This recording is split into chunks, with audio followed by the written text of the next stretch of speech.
شروع اللہ کے نام سے جو رحمان اور رحیم ہے۔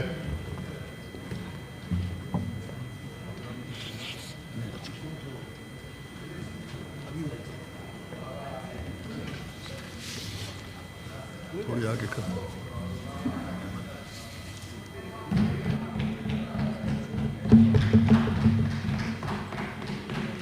بہت شکریہ۔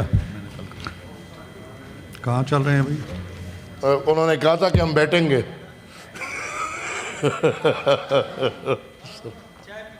چائے پی کیا ہے؟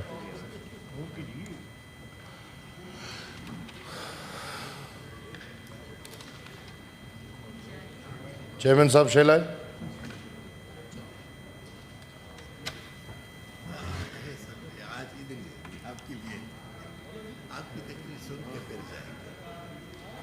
جی ایمل ولی صاحب۔ Thank you sir, thank you sir. شروع اللہ کے نام سے جو رحمان اور رحیم ہے۔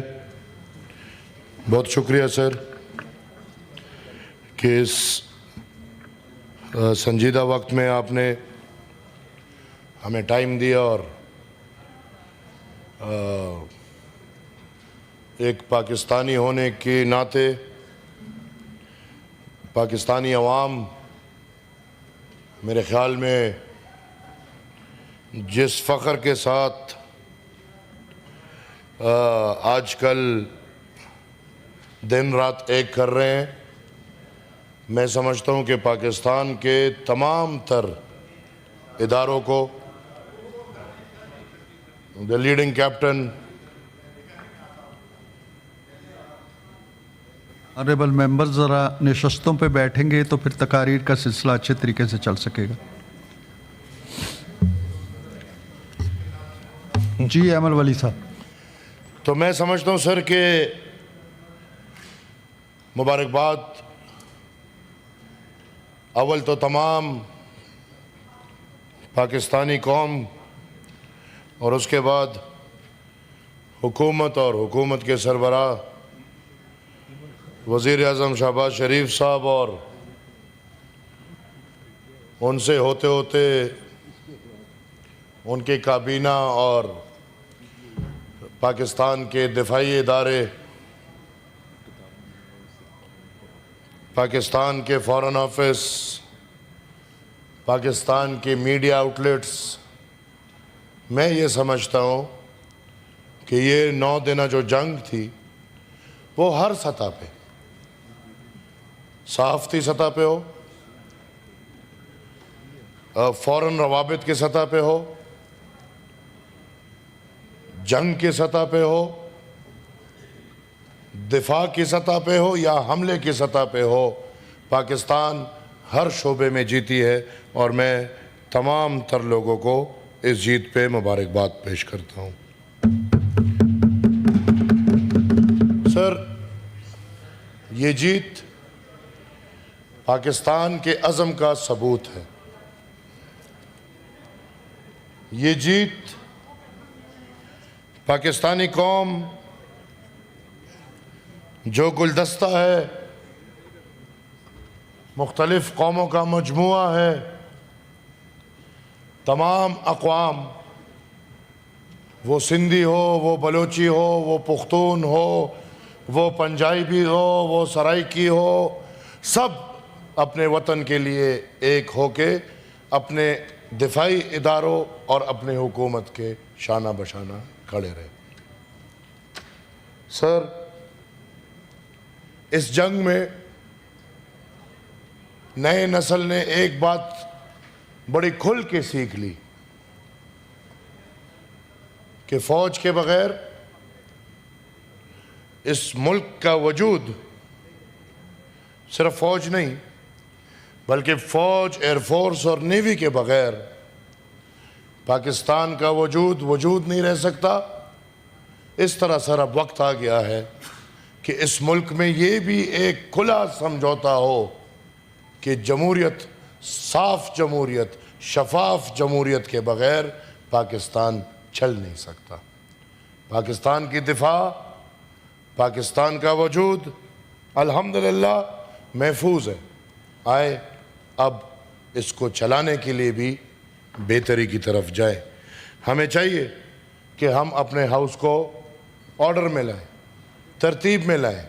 ہمیں چاہیے کہ تمام تر ادارے, وہ دفاعی ادارے ہو, وہ جوڈیشری ہو, وہ سیاستدان ہو, یا وہ ہمارے جو اسٹیبلشمنٹ ہے, ان سب کو ذاتی مفاد سے اوپر ہو کے, جس طرح اس جنگ میں سب ذاتیات سے اوپر ہو کے اس ملک کے لیے اکٹھے ہوئے ہیں, میں سمجھتا ہوں کہ اس ملک کو چلانے کے لیے بھی سب کو اس بات پہ اب یکجہ ہونا پڑے گا کہ جس ادارے کا آئین میں جو دائرہ اختیار ہے اس دائرہ اختیار تک محدود رہے.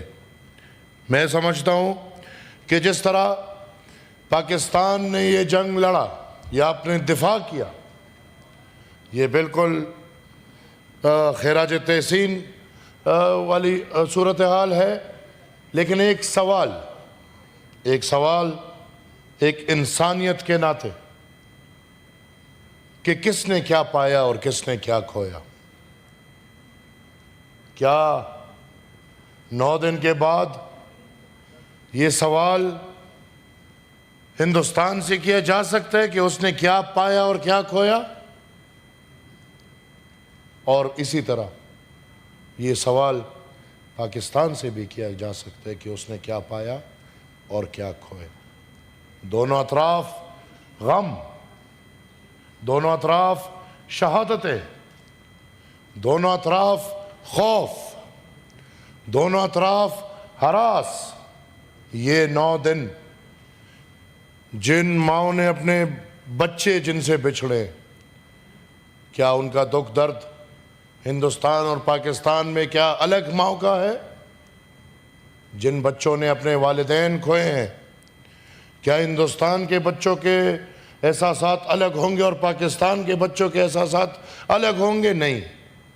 جنگ کبھی بھی خوشی نہیں لا سکتی.